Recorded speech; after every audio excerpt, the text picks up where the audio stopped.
we're the Furniture Sisters. I'm Janelle. And I'm Sheila.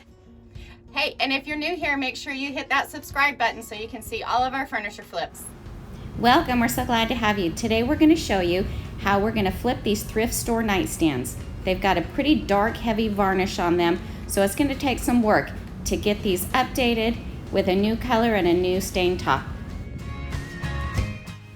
These nightstands are in great condition. Structurally, they are very sound and they don't need any repairs. Our plan is to sand down the top and paint the base a new modern color. Before we can sand, we always clean. We used a solution of Dawn dishwashing liquid and mixed it with water, and we gave it a good scrubbing. We don't want any grease or grime on the surface to prevent the paint from adhering. As you can see, we are sanding down the tops of these nightstands with our rotary sander, and we're using 80 grit sandpaper to really cut through that thick, heavy varnish.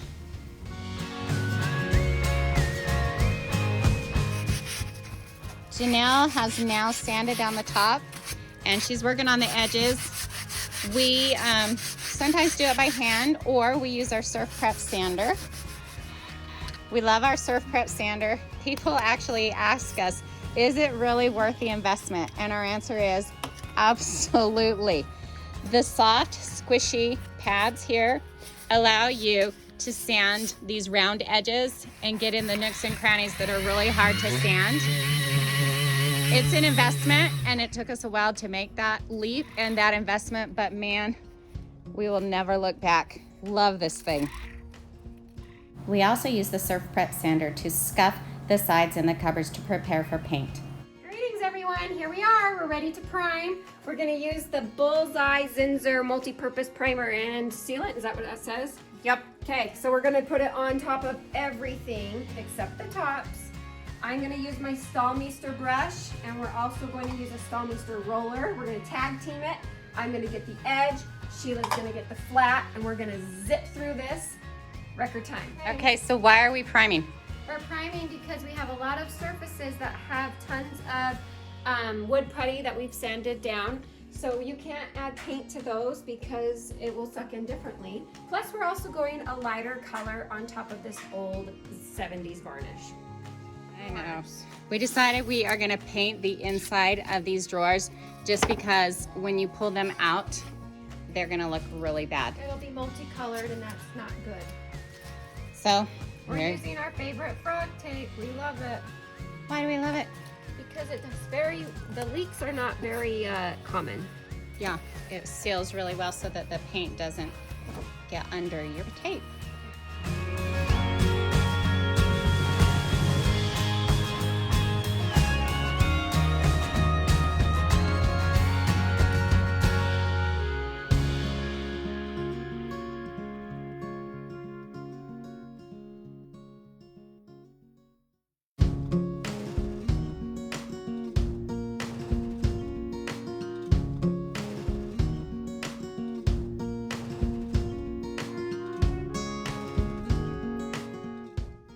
Doing a little bit of sanding today.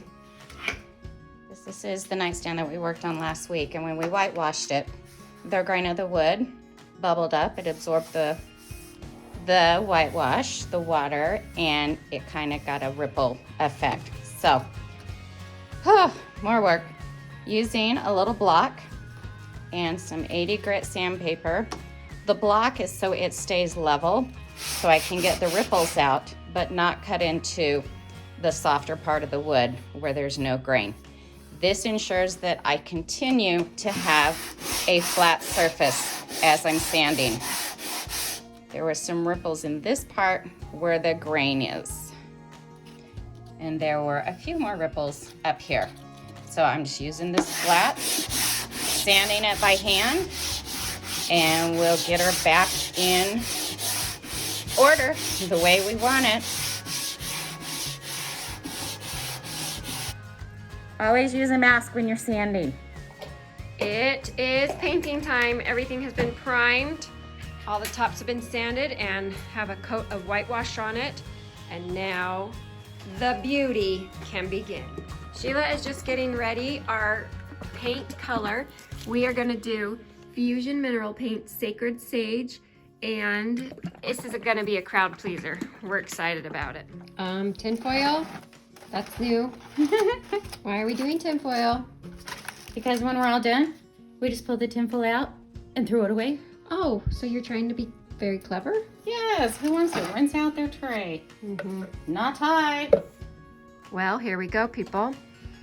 We've got a Staalmeester paintbrush. We love this one because it doesn't have a handle and it's thin and you can get it into those little details of the piece. The edges, you can kind of just cram it in there. Most paintbrushes are so thick that you can't really get into the detailed work and you're sitting there and you're like, trying to get it in there. You know it. And so these are just so cute and they work perfectly. We love this color.